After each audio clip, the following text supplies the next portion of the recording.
नमस्कार। Public India 9 AM संस्करण में आप सबका स्वागत है। आज हम लोग एक अहम मुद्दे पे चर्चा करेंगे कि फॉरेन इंस्टीट्यूशनल इन्वेस्टर्स यानी कि विदेशी निवेशक भारतीय मार्केट से पैसा क्यों निकाल रहे हैं और क्या भारतीय बाजार आने वाले समय में स्थिर हो सकेंगे? क्या एफपीआईज और एफआईआईज जो पुल आउट हो गए हैं, क्या वो वापस मार्केट में निवेश करेंगे? हजारों नहीं करोड़ों लोगों की आशंकाएं हैं जो एसआईपी के जरिए अपना पूंजी लगाते हैं, जो मेहनत के पैसे को सेफगार्ड करने के लिए इन्फ्लेशन से, टैक्स से म्यूचुअल फंड में इन्वेस्ट करते हैं। Mutual funds are subject to market risk, ये हम सब ने सुना, पर हमें ये नहीं पता था कि वैश्विक बाजारों में यूएस टैरिफ वॉर के चलते, वैश्विक मंदी के चलते, इन्फ्लेशन के चलते मार्केट पर भी अटैक होगा, एक आघात होगा और वो आघात हो चुका है। ऐसा क्यों हुआ, क्या हुआ और आने वाले समय में क्या होगा, इस पर आज हम लोग बात करेंगे। भारतीय बाजारों ने अंडर परफॉर्म किया 2024 से लेके अर्ली 2025 तक। अगर हम माने बीते सितंबर एंड से लेके अप्रैल 14, यानी कि अब मार्केट आज खुलेंगी, अप्रैल 14 तक का क्या एफआईएस का और एफपीआईएस का पुल आउट रहा है, आज उसकी हम फिगर्स पे भी चर्चा करेंगे। और पैसे पे प्रेशर क्यों आया, रुपए पे प्रेशर क्यों आया? यूएस डॉलर के मुकाबले रुपया पहले गिरा, फिर कुछ स्थिर हुआ और आने वाले समय में फिर गिरने की संभावना है, जिससे एक्सपोर्टर्स को तो कुछ फायदा होगा, पर हमारा जो इंपोर्ट है, हमारा जो फॉरेन एक्सचेंज है, वो लगातार महंगा होता जा रहा है। ज्यादा प्रेशर जो है मिड और स्मॉल कैप्स पे है।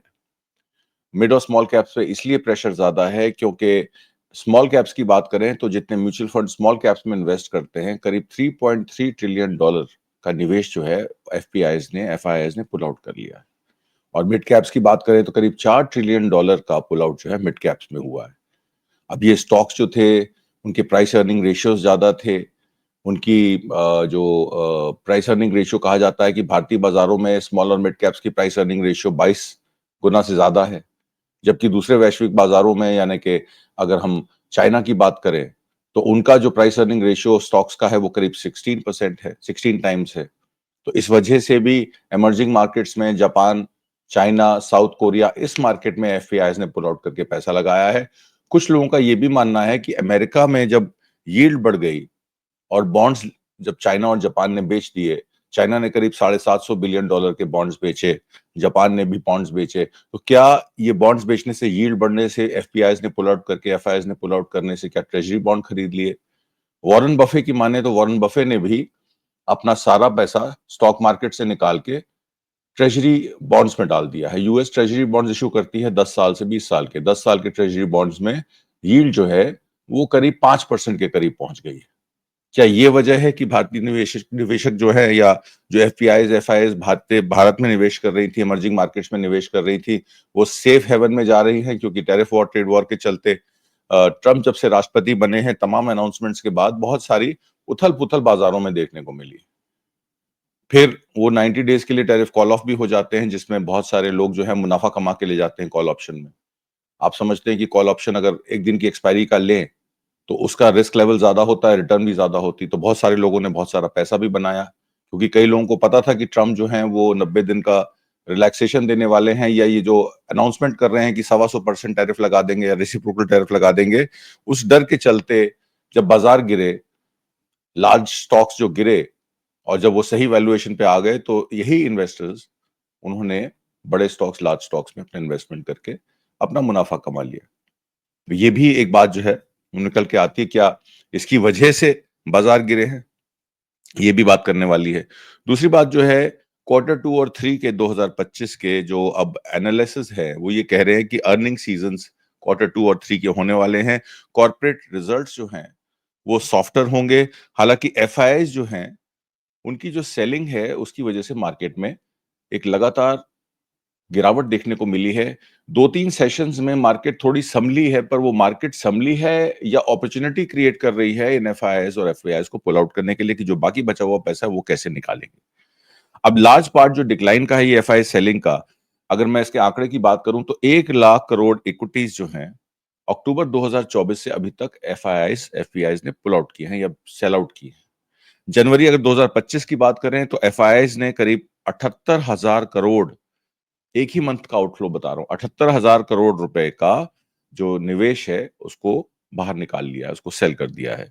और 94,000 करोड़ रुपया अक्टूबर 2024 में, अक्टूबर 2024 में 94,000 करोड़ रुपया और 78,000 करोड़ रुपया उन्होंने और निकाला है। तो मिड फरवरी तक ये माना जा रहा है कि टोटल एफआईज आउटफ्लो जो होगा वो कैलेंडर ईयर 2025 की बात करें तो ऑलरेडी 1,10,000 करोड़ रुपए एफआईज पुल आउट कर चुकी है। जनवरी का 78,000 करोड़ रुपया, अक्टूबर का 94,000 करोड़ रुपया और इस साल का 1.1 lakh crore rupees already FIIs pull out कर चुकी है। पर इसमें एक सिल्वर लाइनिंग है। वो सिल्वर लाइनिंग क्या है कि डोमेस्टिक इंस्टीट्यूशनल इन्वेस्टर्स जो हैं वो लगातार म्यूचुअल फंड और इंश्योरेंस में पैसा, इंश्योरेंस और म्यूचुअल फंड जो है लगातार मार्केट में निवेश कर रहे हैं। रिटेल इन्वेस्टर्स भी पैसा लगा रहे हैं एसआईपीज के जरिए। एसआईपीज में कितनी गिरावट आई उस पर भी हम लोग बाद में चर्चा करेंगे। तो ये फॉरेन आउटफ्लोज जो हैं उसको कॉम्पनसेट करने के लिए जनवरी 2025 की अगर बात करें तो डीआईएस ने जितना एफआईज ने पुल आउट किया 78,000 करोड़ रुपए का, उन्होंने 86,000 करोड़ रुपए की इन्वेस्टमेंट की। अगर एफआईएस ने 87,000 करोड़ रुपया पुल आउट किया तो 86,000 करोड़ रुपया डीआईएस ने भी पुल इन किया, इन्वेस्ट किया, यानी कि जो ऑफसेट कर दिया उन्होंने जितना पैसा उन्होंने निकाला। मिड फरवरी तक बात करें तो डीआईएस ने ऑलरेडी 1,20,000 करोड़ रुपया ईयर टू डेट अभी तक खर्चा कर दिया है। तो 1,10,000 करोड़ रुपया जो एफआईएस ने पुल आउट किया था उसके एवज में 1,20,000 करोड़ रुपया डाल दिया है। डोमेस्टिक इंस्टीट्यूशनल इन्वेस्टर्स जो हैं वो मार्केट के लिए अपबीट है। म्यूचुअल फंड्स हैं चाहे इंश्योरेंस कंपनीज हैं, आपके हमारे टैक्स का पैसा भी इसमें जाता है। अब ये जो टग ऑफ वॉर चल रही है कि एफआईएस पुल आउट कर रहे हैं, डीआईएस पुल इन कर रही हैं, इससे लार्ज कैप जो इंडिसेस हैं वो हालांकि 2 से 3% गिरे थे और रिसिलियंट हैं, 3 से 4% के मार्जिन पे वो चल रहे हैं। हालांकि एफआईएस जो हैं वो लगातार एग्रेसिवली बेच रही हैं। अपॉर्चुनिटीज डीआईआईज या डोमेस्टिक इंस्टीट्यूशनल इन्वेस्टर्स क्रिएट कर रहे हैं उनके लिए ताकि वो प्रॉफिट में मार्केट से बाहर निकल सके। और अगर हम एसआईपी डिसकंटिन्यूएशन की बात करें तो एसआईपी डिसकंटिन्यूएशन में नंबर ऑफ डिसकंटिन्यूड एसआईपी का जो टोटल अकाउंट है वो करीब 54,70,000 अकाउंट फरवरी मात्र में एसआईपी डिसकंटिन्यू हो चुकी हैं और एक्टिव अकाउंट्स जितने अब हैं वो करीब 44,54,000 ही रह गए, 56,000। 44,56,000 टोटल अकाउंट है जिसमें 54,70,000 फरवरी में अकाउंट जो है डिसकंटिन्यू हुए। इससे जो है स्टॉपेज रेशियो अगर आप देखेंगे तो 122% का स्टॉपेज रेशियो है कि यानी कि जितने एक्टिव अकाउंट्स हैं उससे ज्यादा अकाउंट बंद हो चुके हैं। इसका मतलब है कि नए रजिस्ट्रेशन से डिसकंटिन्यूड अकाउंट ज्यादा है, रजिस्ट्रेशन नहीं हो रही हैं और जितने पुराने अकाउंट हैं वो भी अपना एसआईपी बंद कर रहे हैं क्योंकि अब मार्केट में वो फंसे हुए हैं और निवेश नहीं कर रहे हैं। बट जहां वो बैठे हैं वो बैठे हैं।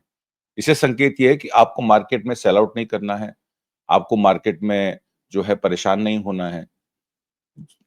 लगातार जो क्वार्टर 1 और 2 की बात करें तो लो सीजन होता है, गर्मियों का टाइम होता है। जुलाई से ऑर्डर्स मिलने शुरू होते हैं तो क्वार्टर 3 क्वार्टर 4 में हमेशा मार्केट पिकअप करती है। तो लोगों को ये अंदेशा है कि क्वार्टर 1 2 में जो ड्रॉप हुआ है एफआई सेल आउट से 1,10,000 रुपए के, तो 1,10,000 करोड़ का जो एफआई सेल आउट है वो कॉम्पनसेट हो जाएगा क्वार्टर 3 4 में। पर अभी क्योंकि अनिश्चितताएं बढ़ी हुई हैं इसलिए एसआईपी के जरिए लोगों ने अपनी इन्वेस्टमेंट को फिलहाल के लिए रोक दिया है। इनफ्लो डेफिनेटली रुकेगा, जैसे कि मैंने आपको बताया कि जब अकाउंट बंद होंगे तो रुकेगा। तो एसआईपी इन्वेस्टमेंट्स जो हैं अगर उनका हम अनुपात लें, टोटल मंथली इनफ्लो लें तो 8,513 करोड़ रुपए फरवरी 2020 में थी, जो फरवरी 2025 में 25,999 करोड़ रुपए होगी, यानी कि 26,000 करोड़ हो गई। 3 फोल्ड इंक्रीज जो है वो एसआईपीज में हुआ है पिछले 5 सालों में। इनफ्लो अभी रिसेंटली डिक्लाइन हुए हैं। अगर हम 3 मंथ लो देखें फरवरी का तो 26,400 करोड़ जनवरी में था, 26,449 करोड़ दिसंबर में था और फरवरी का जो इनफ्लो है वो 25,999 करोड़ रुपए, यानी कि कुछ ड्रॉप उसमें है। अगर इक्विटी लिंक्ड फंड्स की बात करें तो steeper decline equity linked funds ने देखी है। मिड कैप और स्मॉल कैप का जो इनफ्लो है वो 35 और 34% के करीब गिर गया। जैसे कि मैंने आपको बताया मिड कैप और स्मॉल कैप में इन्वेस्टमेंट करने वाले लोगों ने 7.3 ट्रिलियन डॉलर्स का निवेश मार्केट से बाहर ले गए। अब वो सेफर हेवंस में गए हैं, चाइना के बाजार, वियतनाम, इंडोनेशिया, जापान या American treasury bond safe investment में उन लोगों ने अपने पैसे को शिफ्ट किया है। डेटा अगर एएमएफआई का देखें तो SIP stoppage ratio has increase, मतलब सडनली क्लाइम कर रही है 83% थी दिसंबर में, 109% हुई जनवरी में और 122% पहुंच गई फरवरी में। अगर ये ट्रेंड कोइंसाइड करता है तो total industry asset under management जो है वो 4.04% से डिक्लाइन होता है। Total market size asset under management 64.53 trillion rupees या 7.5 ट्रिलियन डॉलर्स। $7.5 खरब का निवेश जो है वो इंडस्ट्री का डिक्लाइन हुआ है एसेट अंडर मैनेजमेंट। इस डिक्लाइन के बावजूद टोटल एसआईपी एसेट जो हैं वो 12.38 ट्रिलियन या 1.44 trillion dollars 19.6% industry asset under management का पार्ट है। तो एसआईपी एक महत्वपूर्ण अंग है जो 20% एसेट अंडर मैनेजमेंट को कंट्रोल करती है। उसके बाद अगर हम एफआईआईज और एफपीआईज की विड्रॉल की बात करें तो जो डेटा अवेलेबल है वो डेटा ये कहता है कि रिसेंटली फॉरेन इंस्टीट्यूशनल इन्वेस्टर्स और फॉरेन पोर्टफोलियो इन्वेस्टर्स ने इमर्जिंग मार्केट्स इंक्लूडिंग इंडिया से विड्रॉ किया है। अगर 14 अप्रैल की बात करें तो लेट 2024 से 2025 में इमर्जिंग मार्केट्स में कुछ मार्केटों में निवेशों में पैसा आया है, कुछ में गया है। कौन सी ऐसी मार्केट हैं जिसमें विड्रॉल्स हुए हैं, कौन सी ऐसी मार्केट्स हैं जिसमें पैसा नेट पॉजिटिव आया है, आज हम उसकी भी चर्चा करेंगे। इंडिया स्पेसिफिक विड्रॉल्स जो हैं 2024 और 2025 के आउटफ्लो मैंने आपको बता दिए। 2024 में एफपीआईज ने करीब 10,428 मिलियन डॉलर यानी कि 94,000 करोड़ रुपया मार्केट से विड्रॉ किया, जो कि highest monthly outflow on record है। अक्टूबर 2024 से फरवरी 2025 टोटल एफआईआई आउटफ्लो जो मैंने आपको बताया 1.1 लाख करोड़ यानी कि 13.2 billion dollar, potentially making F financial year to 2025 worst years for foreign institutional investors. Net withdrawal सबसे ज्यादा फरवरी 2025 में हुआ है। फरवरी 2025 अगर स्पेसिफिकली डेट्स की बात करें तो 16 फरवरी से 28 फरवरी के बीच में एफपीआईज ने नेट आउटफ्लो 13,302 करोड़ रुपया यानी कि 1.6 बिलियन डॉलर का किया है। जनवरी 2025 की बात करें तो एफआईआईज ऑफलोड जो था 78,000 करोड़ था जो मैंने आपको पहले बताया, और इवन लार्जर अक्टूबर 2024 में 94,000 करोड़ रुपए का था।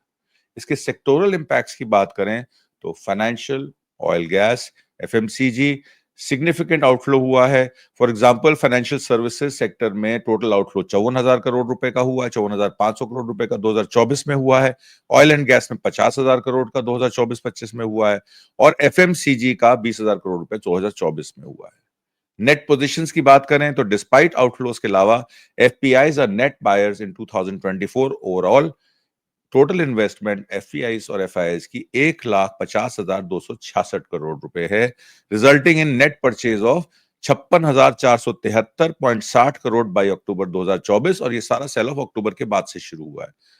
तो 1,50,266 करोड़ रुपए का नेट निवेश आया है, 1,10,000 करोड़ रुपए का आउटफ्लो हुआ है। तो नेट आउटफ्लो जो है वो 407 मिलियन का नवंबर 6 2024 में रिकॉर्ड किया गया था। तो much of the year inflow जो है वो आउटफ्लो में गया।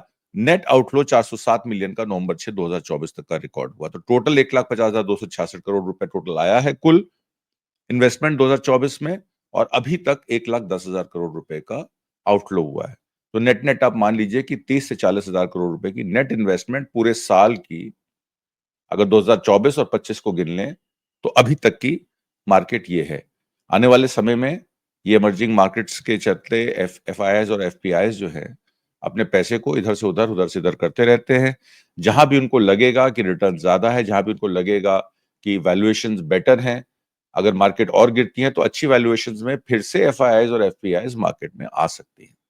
डेटा ये भी दिखाता है कि almost major emerging markets experience FPI outflow in February 2025 और लास्ट 3 मंथ्स जो मैंने बताया अक्टूबर से जनवरी। Brazil, Indonesia, Malaysia, Philippines, South Korea, Taiwan, Vietnam significantly उनकी भी कैपिटल फ्लाइट हुई है। ऐसा नहीं सिर्फ भारतीय निवेशकों ने पैसा निकाला है, जो मैंने कंट्रीज के नाम आपको बताए इनमें से भी पैसा निकाला गया है। फरवरी 2025 में अगर हम भारत की बात करें तो टोटल आउटफ्लो था 2,189 मिलियन डॉलर यानी कि 18,000 करोड़ रुपए के करीब। और दूसरी मार्केट जैसे हम थाईलैंड की मार्केट की बात करें तो स्मॉल इनफ्लो, नेट इनफ्लो मतलब कि आउटफ्लो नहीं हुआ है, वो है 17 मिलियन।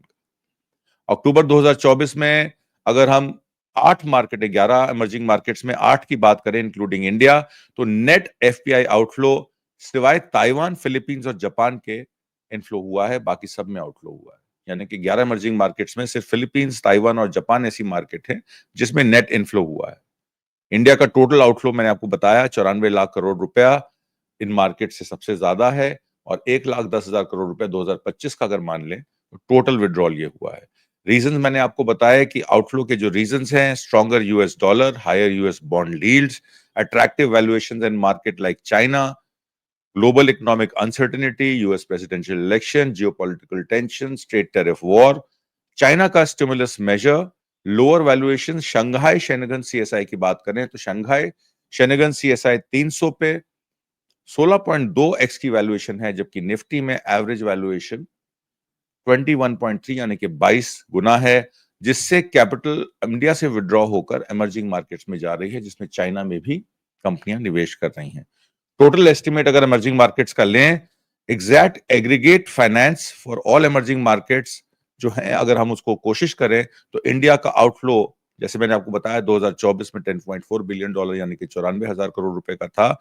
और दूसरी market South Korea, Thailand, Indonesia, Malaysia, total for emerging markets tens of billions of dollars है। अभी रिसेंट मंथ्स का डेटा मैं आपको ये बता रहा हूं। समरी ऑफ रीसेंट डेटा, अगर अप्रैल 13 या अप्रैल 14 की बात करें तो डेटा इसमें एग्जॉस्टिव हमारे पास जो है जितना है वो यही है कि एफपीआईज और एफआईज जो हैं वो ग्लोबल मैक्रो इकोनॉमिक फैक्टर्स की वजह से मार्केट विड्रॉ कर रहे हैं। रिटर्न ऑफ एफआईज एक्सपेक्टेड है कि मिड 2025 में Q2 के बाद वैल्यूएशंस मॉडरेट होंगी। यानी कि अगर चाइना की कंपनीज की वैल्यूएशन 16 गुना है और भारत की कंपनीज की भी वैल्यूएशन 16 से 18 गुना हो जाती हैं, तो भारतीय बाजारों में निवेश के साधन फिर से बन जाएंगे, मार्केट्स फिर से खुल जाएंगी, वैल्यूएशंस और अर्निंग्स इंप्रूव होंगे, तो ग्लोबल लिक्विडिटी कंडीशन भी अच्छी होगी। और एफआईएस का जो शिफ्ट है to more lucrative markets in valuation, वो मैंने आपको बताया, शंघाई शेनगन सीएसआई इंडेक्स जो है वो करेंटली 16.2% पे ट्रेड कर रहा है, और वो अपने 5 और 10 साल के हिस्टोरिक एवरेज पे है। उसका 5 साल का हिस्टोरिक एवरेज जो था वो 15.2x था, मतलब 15 गुना था, और उनका जो 10 साल का हिस्टोरिक एवरेज रहा है वो 15.2x रहा है। और निफ्टी कंपैरेटिवली 21.3x पे चल रहा था, जबकि हिस्टोरिक 5 साल का और 10 साल का एवरेज लें तो 5 साल का एवरेज 23.9 यानी कि 24 गुने पे चल रहा था, और 10 गुना का एवरेज 10 साल का एवरेज लें तो 22.8 यानी कि 23 गुना एवरेज पे चल रहा था। और हेवी सेलिंग रिकॉर्ड की गई है फाइनेंशियल्स में, स्पेशली बैंक्स एंड एनबीएफसीज। भारतीय बाजारों में जब फाइनेंशियल हब्स में बिकवाली होती है तो वो इसलिए होती है कि उनको उम्मीद है कि क्रेडिट ग्रोथ नहीं होगी। आपने देखा है, खबर ये भी आई है कि डिपॉजिट रेट्स पे भी अब 4 से 3% डिपॉजिट रेट होने वाला है। तो जब डिपॉजिट रेट कम होगा, उधर आरबीआई के गवर्नर साहब ने रेपो रेट भी कम किया है, तो जाहिर तौर पर क्रेडिट ग्रोथ बढ़ाने के लिए किया है, लिक्विडिटी बढ़ाने के लिए किया है, पर लोगों में शंका है कि शायद बैंकों का मार्जिन कम होगा, इसलिए बहुत सारी एफआईआईज ने बैंकिंग और एनबीएफसी से पैसा पुल आउट किया है। कंज्यूमर गुड्स क्योंकि सेलिंग कम हो रही है, डिमांड साइड जो है वो स्लैग है। आने वाले टाइम में इन्फ्लेशन, स्टैगफ्लेशन के चलते बाजार में जब डिमांड ही नहीं रहेगी तो प्रोडक्शन कैसे होगी, इसलिए कंज्यूमर गुड मार्केट है। और जब कंज्यूमर गुड्स नहीं बनेंगे तो कैपिटल गुड्स यानी कि प्लांट और मशीनरी इक्विपमेंट की भी डिमांड कम हो जाएगी, तो कैपिटल गुड्स मार्केट में। जब लोगों के पास पैसा नहीं होगा तो वो गाड़ियां कम खरीदेंगे, तो ऑटोमोबाइल्स में। और जब गाड़ियां कम होंगी तो डेफिनेटली पेट्रोल और डीजल का आपने देखा कि 2% पेट्रोल और 1% डीजल की डिमांड भी कम हो गई है, तो ऑयल और गैस में भी इसका असर पड़ेगा, जिसका डायरेक्ट असर हमने देखा अक्टूबर 2024 से फरवरी 2025 में किस तरीके से एफआईआईज और एफपीआईज ने अपना मार्केट पुल आउट कर लिया है, पैसा निकाल लिया है, निवेश अपना। फाइनेंशियल सर्विसेज और एफएमसीजी में कंटिन्यूअस आउटफ्लो रहा है ओवर मल्टीपल मंथ्स। अक्टूबर और फरवरी की बात करें तो 31,940 करोड़ एफएमसीजी में, और ऑटोमोबाइल्स में 12,332 करोड़ रुपए का आउटफ्लो देखने माफ कीजिएगा, फाइनेंशियल सर्विसेज में 31,940 करोड़ और एफएमसीजी में 12,332 करोड़ रुपए का आउटफ्लो देखने को मिला है 4 कंसेक्यूटिव फोर्टनाइट्स में, माने कि 2 महीने का डेटा मैं आपको ये बता रहा हूं। इन कंट्रास्ट अगर इनफ्लो की बात करें तो टेलीकॉम, आईटी, केमिकल्स और टेक्सटाइल्स, इसमें एफआईआईज ने पुल आउट किया है, क्योंकि टेलीकॉम क्षेत्र में, टेलीकम्युनिकेशन क्षेत्र में स्टारलिंक के साथ अनुबंध होने के बाद एयरटेल और जियो, क्योंकि उनके रीच बढ़ जाएगी, उनको उम्मीद है कि उसमें सब्सक्राइबर्स बढ़ जाएंगे। जिन इलाकों में टावर्स नहीं है उन इलाकों में भी लोग फोन की सुविधा लेंगे, 4G 5G की सुविधा लेंगे, तो टेलीकॉम क्षेत्र में एफआईआईज जो है अपबीट है। लेसर एक्सटेंट आईटी, क्योंकि आईटी सर्विसेज में भी मंदी आएगी, क्योंकि यूनाइटेड स्टेट ने जिस तरीके से टैरिफ वॉर शुरू की है और रिसेशन की तरफ बढ़ रहा है, तो लोगों को उम्मीद है कि आईटी क्षेत्र में भी सर्विसेज में बिजनेस कम होगा। इस वजह से पर नेट आउटफ्लो नहीं है उसमें, लोग निवेश करके बने हुए हैं। केमिकल्स, क्योंकि केमिकल्स का बाजार, फार्मास्यूटिकल्स का मैक्सिमम एक्सपोर्ट इंडिया से जाता है, टेक्सटाइल का जाता है, तो टेक्सटाइल और फार्मास्यूटिकल्स में लोग अपबीट हैं। और एफआईज अभी भी उन सेलेक्टिव एरियाज में इन्वेस्ट कर रहे हैं जहां वैल्यूएशंस सही हैं और स्पेसिफिक कैटलिस्ट मौजूद हैं। उम्मीद करता हूं आपको आज का कार्यक्रम पसंद आया होगा। कमेंट बॉक्स में जरूर लिख के भेजिएगा। हम आप तक सही इंफॉर्मेशन सही टाइम तक पहुंचाने के लिए प्रतिबद्ध हैं, और हमारी कोशिश रहती है कि हमारे एनालिसिस में जो फैक्ट्स हैं, जो मौजूदा फैक्ट्स हैं, उस पर हम बात करें और आपको अपनी तरफ से अपने व्यूज दें। जरूरी नहीं है ये व्यूज हमारे अपने हैं, आपकी डिस्क्रिप्शन है कि आप उसमें कितनी बात समझ सकते हैं या उस पर एक्शन कर सकते हैं। हम आपको ये सजेस्ट नहीं करते कि आप मार्केट में निवेश करें या ना करें, वो आप अपने विवेक का, अपनी बुद्धि का इस्तेमाल करें। हमारा काम है आपको ओवरऑल जियोपॉलिटिक्स और फाइनेंस समझाना कि जियोपॉलिटिक्स और जियो इकोनॉमिक्स में मार्केट्स में क्या हो रहा है। नमस्कार, शुक्रिया, जय हिंद।